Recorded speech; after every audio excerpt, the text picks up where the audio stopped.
আমি জানলাটা কিভাবে কি করেছি সব কিছু স্টেপ বাই স্টেপ আমি পার্ট 1-এ দেখিয়েছি। যারা পার্ট 1 দেখেননি আমি কমেন্টে লিংক দিয়ে দিব, চাইলে দেখে নিতে পারেন। তো এখন এখানে প্রথমে আমি জানলার পর্দাটাকে 2 ভাগে কেটে নিয়েছি। এখন এটাকে গ্লু গানের সাহায্যে লাগিয়ে নিচ্ছি। নেক্সট পার্টই কিন্তু ফাইনাল পার্ট। সো যারা ফাইনাল লুক দেখতে চান, যদি আমার আইডিটি ফলো করা না থাকে তাহলে ফলো দিয়ে রাখতে পারেন।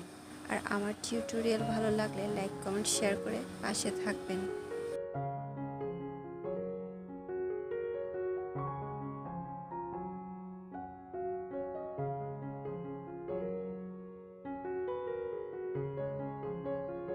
তো আমার পর্দা লাগানো রেডি। আর যে কাগজটা আমি আগে সেট করে রেখেছিলাম ওইটাও গ্লু দিয়ে লাগিয়ে দিয়েছি। তারপর এরকম কিছু পিসেস কাট করে নিয়ে গ্লু দিয়ে সেট করে নিয়েছি।